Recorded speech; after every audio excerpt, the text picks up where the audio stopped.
Welcome to the show. My name is Karim. I have a special guest with me today, the president and founder of the Location-Based Marketing Association, Asif. How you doing? I'm doing very well. Thank you for coming to our little studio here. Thanks for having me. Really appreciate it. So let's talk about first the LBMA, Location-Based Marketing Association. When did you start that? How did that come about? Well, we're about 3 years into it now, so February 2010, and basically formed out of, after exiting from my previous startup, which was a location-based ad network Wi-Fi play, saw the sort of at that time, if you go back 3 or 4 years, this is at the same time when Foursquare, Gowalla, Facebook Places, Google Latitude, all these kind of early location sharing platforms were emerging in the marketplace. And you could see, from marketers and conversations with the marketers at that time that location as a data set was going to be really important to the future. I went and had conversations with the LBMA, the IAB, other trade associations, and kind of, try to figure out what they were doing about it, and they weren't doing enough in my view. So here we are with a new industry trade association 3 years into it. And you're worldwide in many cities right now. We are. So we're headquartered here in Toronto. Yeah. Happy to be saying this is coming out of Canada. But yeah, we have, we're both a global organization and we have local city chapters. So we currently have chapters in Montreal, San Francisco, New York, Atlanta, Amsterdam, London, Singapore, and we're adding about 8 more this year as well. That's fantastic. So what is the role of this of the association? So the role of the association really is, we serve two big constituent groups. On the one side, 70% of our members today are the brands themselves. Brands, retailers, restaurant chains, CPG companies, or their agencies. So the ad spend side. And the rest are what we'll loosely call location platform companies, service providers. Companies like Foursquare, like Google, like Twitter, etc. But a whole bunch of startups that you haven't heard of yet that are coming up with the latest, greatest stuff. And our job is to be the bridge between the two parts of that ecosystem. Help educate the brands about what's possible around location and how they can go about leveraging it, and help promote the platforms that are coming into the space. So to kind of connect those two sides together, and overall promote the use of geo sharing and geo-local information. Yeah, I'm wondering, we talked earlier about, you've got some people also helping you, create, whether it's reports or white papers and stuff. What are some of the most recent things that you guys are talking about at the association? Well, I think overall, when we look at how location has changed over the last 3 or 4 years that we've been involved in it specifically, I think it's shifted away from, all of the emphasis being on just the check-ins and Foursquare and things like that, to more of a, sort of location's part of everything that we're doing kind of view. That no matter where we are as people, as the media objects around us, everything has a location to it. And I think we're starting to realize that, and brands are starting to wake up to that, media buyers are starting to wake up to that. And so for us, a lot of the focus is on, how do we power that with technology? How do we create relationships between media types? So for us, when we talk about, at the LBMA, when we define that term location-based marketing, we have a somewhat unique definition of that, I think, still, which is we define it as the intersection of people, places, and media. And so in that definition, when we talk about places, it's any place. We don't care whether the end consumer the marketer wants to reach is in their office, in a pub after work, in a store on the way home, or in their living room. It's a location. Interesting. And nor, when we talk about media in that definition, it's any media. We don't limit the engagement channel only to mobile. It's powered by mobile. We have to use mobile to understand where somebody is. But we can use that data effectively to take television and make it location specific, or billboard, or radio, or any media, quite frankly.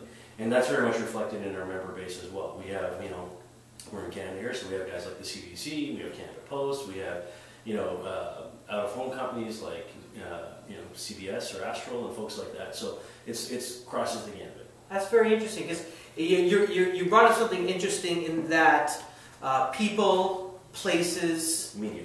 And when people think about places, you're right, they think of the store across the street, or an airport, or places that they go to. And I'm curious what your thoughts are in terms of a platform, and whether you guys speak to that Get Glue, where people are not necessarily checking into a place, they're checking into content. They're checking into content from a place. Yes. So as a person, they're either watching something on their tablet, their computer, or their TV at home, and they're checking into content. You know, what are the conversations around checking into content and not necessarily a location? And that's what I mean when I talk about media. So yeah. For us, that, you know, companies like GetGlue, Miso, Vigil, those are all content check-in platforms. You know, or even like we do a lot of work in the U.S. with Shazam. So Shazam's business model today has nothing to do with just listening to a piece of music and naming that song. Their business model today is sampling, you know, an audio signal in a TV commercial or a radio ad, you know, and then understanding where is that viewer, where is that listener as they're doing that, and then creating a call to action based on that location to drive them into whatever retail or whatever environment you want them to go. So it's a conversation that effectively, potentially in that example with Shazam and TV, let's say it starts in one location, maybe your living room. Yeah.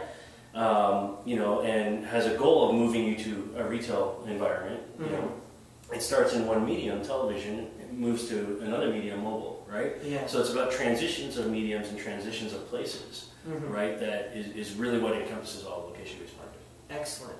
So at this moment, as we're recording it here in middle of March, we're in the process, similar to what you guys do at the LBMA, of publishing a report on the intersection between, you know, mobile, technology, social, and retail. And, you know, how are retailers, you know, utilizing all these, you know, new technologies and new platforms and devices, and how are some of these providers, you know, working with retailers? So whether it's, you know, GetGlue or Foursquare or many others that you probably know more about than we do. And so I guess, you know, in the news, you know, very recently, we see that Foursquare has teamed up for the past couple of years with American Express. Yes. And Visa and Mastercard more recently.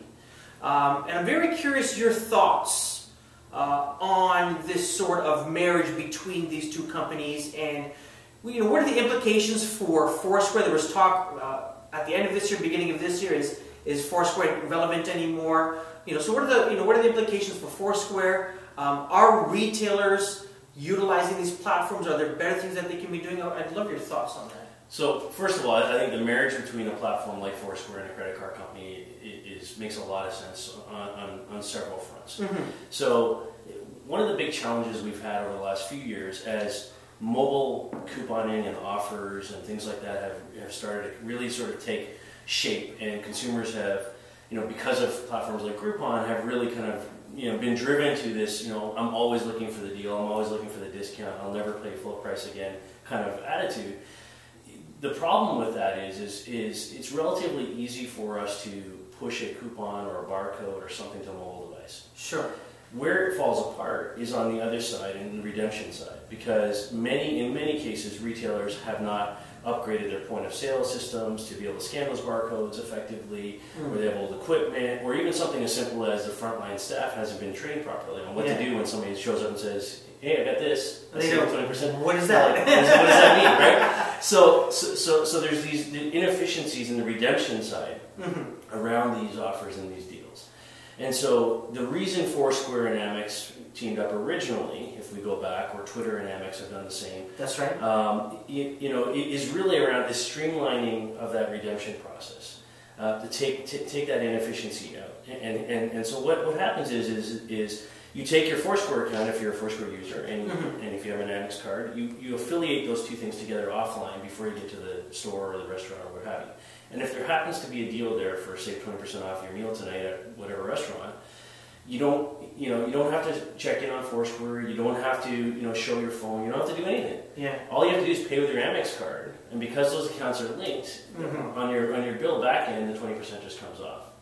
So you've taken out that whole redemption piece. Interesting. That is the hurdle. That's right. And so we're going to see this more and more, not just with credit card companies, but loyalty cards as well. A lot of retail environments, like take Shoppers Drug Mart here, have Optimum and things like that, where they've got great followings around these loyalty programs or air miles or things like that.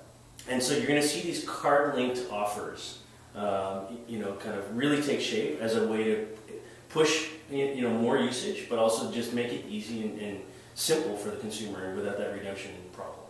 Right? Yeah. So that's where I think the real value is. And I think from a Foursquare perspective specifically, you asked the question, what does this mean for them? You know, I think this is one of the steps to keeping them somewhat afloat. Personally, I'm a guy who feels that by the end of this year, Foursquare will be one of those companies that gets taken out by somebody. But someone will purchase it. Someone will purchase it. Yeah, absolutely. They do not have a sustainable business model, and there's very little revenue, to justify what's going on there in the cost. So it's a challenge. Interesting. Right? I really like what Shazam seems to be doing. Yes. As soon as I saw, I think the first ever commercial was during the Olympics. Yes. Where I saw the Shazam logo. Coca-Cola. Yeah, Coca-Cola. Yeah. And again, I've seen it recently. Might have been as a result of the Super Bowl.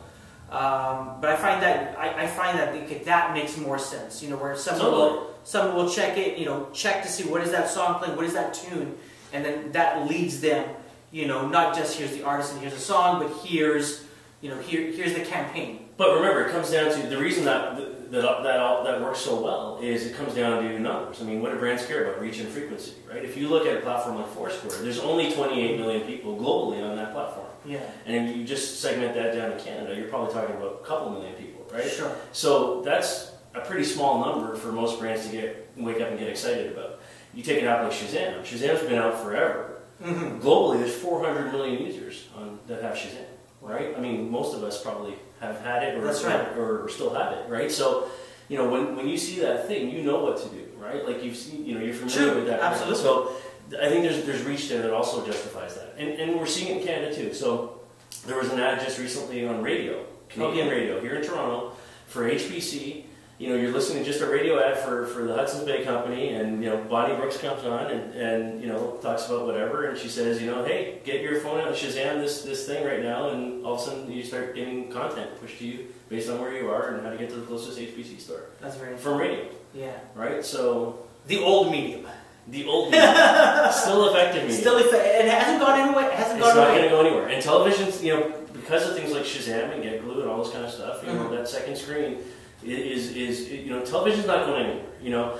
And part of why, when we look at location-based marketing as all media and not just mobile, sure, part of the rationale behind that comes down to that reach and frequency issue, right? And where is the ad dollar? When you look at, we have studies from our own research that say, when we surveyed all our brands last year, 76% of global ad spend is still traditional media. And it ain't going away. Meaning 24% is going into digital. Yeah. But the bulk of that is still online. So only about 6 to 8% of total ad dollars globally goes into mobile. Okay. Mobile advertising, right? And a lot of that's SMS. So at the end of the day, what does that mean? That means that Foursquare and the 10,000 other mobile whatevers that are emerging out there are all fighting for a piece of the same 6 to 8%.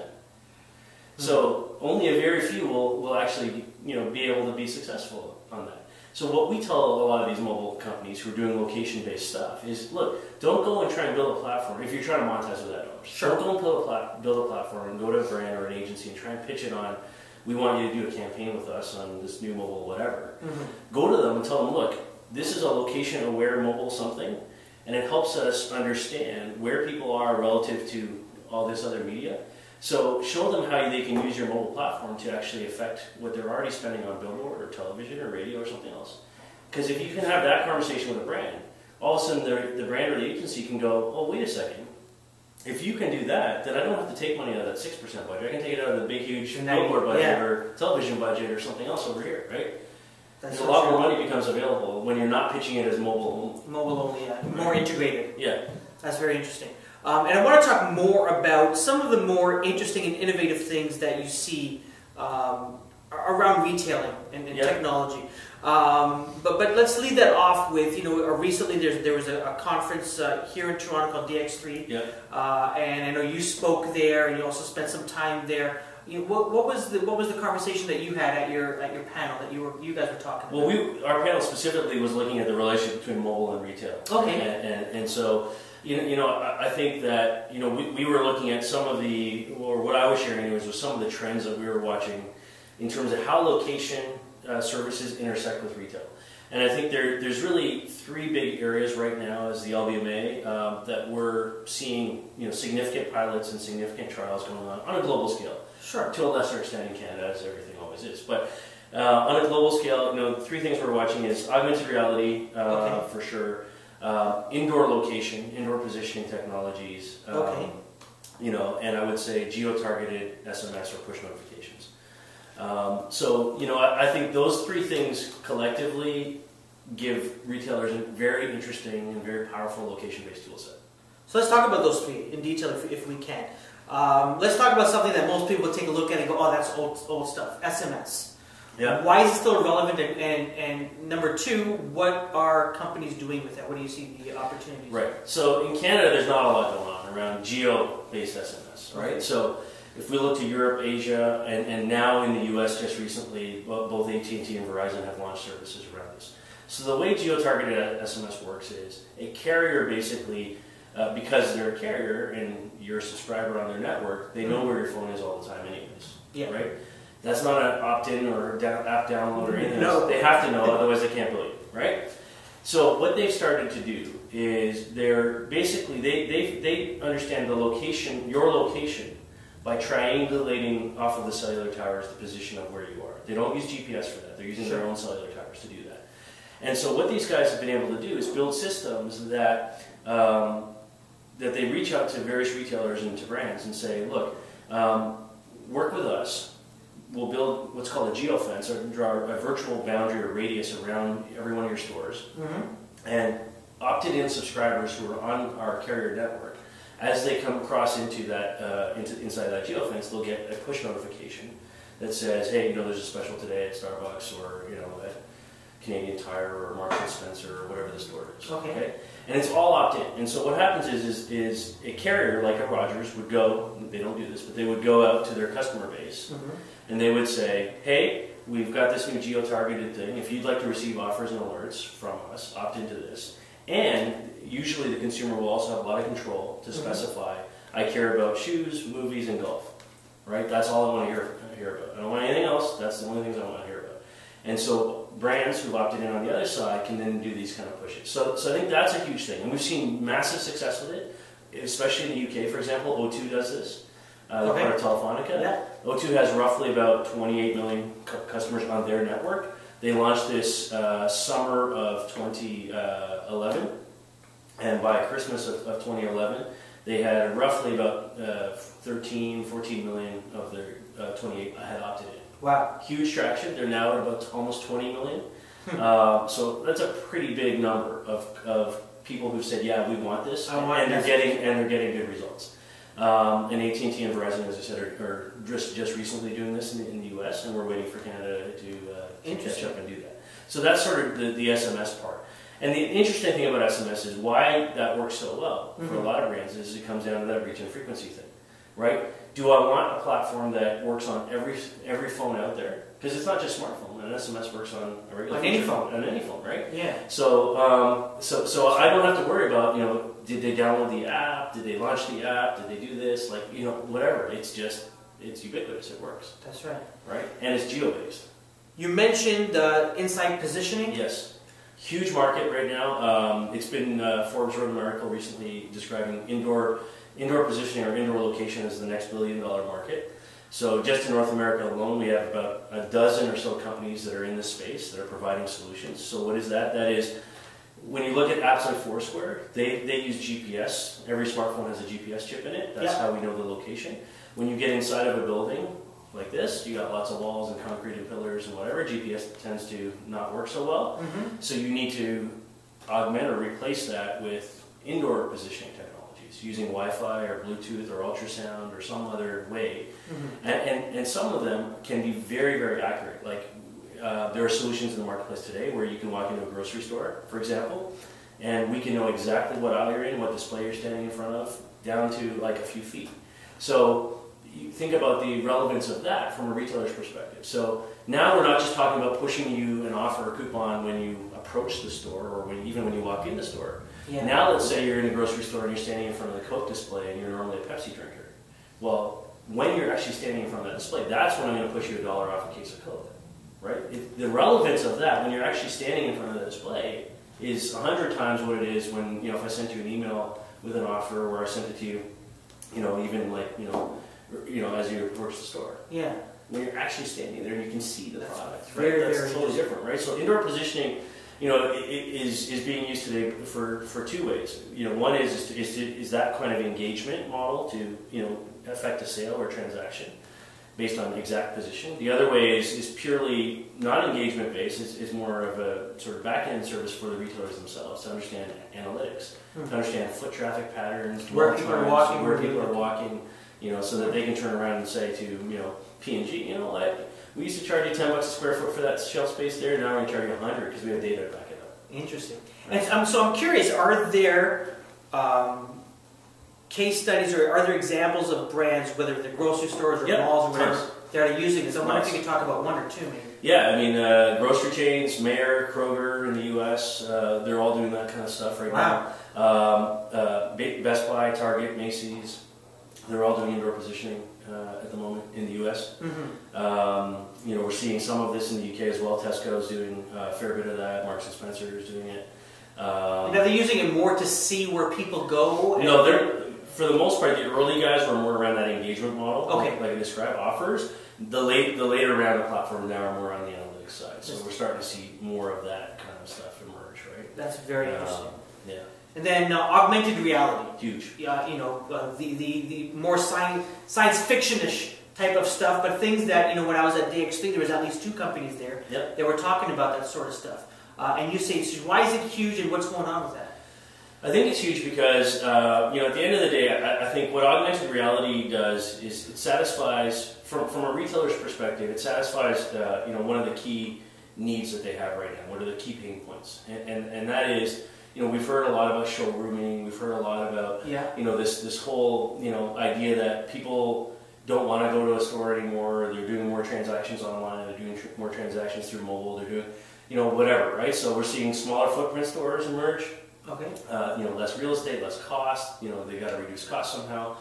And I think augmented reality helps satisfy that in some way, in the sense that it creates the opportunity. There's really, for me, two value propositions around AR for retail. One is this idea of I can put a store anywhere I want, right? Because effectively I can create a store in the air, in space. It's virtual, it's pop-up, right? Yeah. So it satisfies that need of, that trend, if you will, towards smaller footprint or no store at all or what have you. I can put a store anywhere I want, and AR affords that capability. I think the second piece around AR is this idea that I can sell unique product that's only available in AR, right? That may not be available in bricks and mortar stores. So we've seen some of that. For example, Nike did with Airwalk, where they created a limited edition running shoe, men's and ladies version, and they basically put it in the air above Central Park, like a giant shoe. But only people who had the AR app, who could see that app, could see that shoe, could claim the shoe and buy it. It wasn't available to the general public. So if you think about that's an interesting thing in the sense that if one of your goals is to drive downloads of your retail app or what have you, well, if I want to buy that shoe, the only way I can get it is have this app. Well, that makes sense, right? Sure. And it's transactional because I'm actually buying the shoe, right? So it's actually creating sales at the same time. So I think you're going to see a lot more of that kind of stuff. So there's this relationship between, AR in the sense of I can put a screen or I can put a store or I can put something anywhere. It's virtual inventory from a media perspective. That's how I look at it. And then the other side of it is transactional. It's this relationship between mobile commerce and AR. Domino's in the UK did a phenomenal campaign where they have an app, Domino's app. It's got AR built into it. You walk up to a bus shelter, transit shelter, and normal print ad on the side of the bus shelter. You hold up your phone over this print ad in AR, and the Domino's thing pops out. That's right. Right? And then while you're waiting for the bus, you order your pizza, you pay for it directly through the mobile device, and by the time you catch the bus and get home, the pizza's been delivered. So what is that? I mean, that's phenomenal because from a consumer perspective, you have, I'm saving time. They're making it easy for me. They're bringing the store to where I am. It all makes sense, right? It does. So I think you're going to see a lot more of that. That's very interesting. There's a bunch of things I want to talk about. I got like 5 minutes. So let's talk about very quickly QR codes. Dead on arrival or what? I think for the most part, yes. I mean, I think there's still some role in packaged goods to use QR in some sense, like beer packaging and some other packaging. The problem I have with QR generally is that for the most part, it's not executed well. Like, you see a QR, people know what it is for the most part now, and they know that they can scan it, but it's not messaged well in the sense that who knows where it's going to go? Like, if I scan this thing, what's going to happen? Why should I scan it? What's the value proposition for scanning it, right? That part is never really done well, and that's where I think AR or image recognition kind of stuff, where instead of a QR, it's the logo of the brand that I'm scanning or something like that. Yeah, starts to make more sense. That's true. We're sitting across the street from one of Canada's most well-known retail places, the Eaton Centre. So a couple of things I want to talk about. One specifically about the Eaton Centre. So they've got their own mobile app, and there's other malls and locations that have their own mobile app. And you talked about the need for that. You talked about SMS and these sorts of things.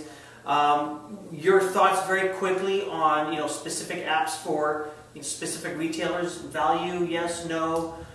In a mall context, I don't like it. I think it's.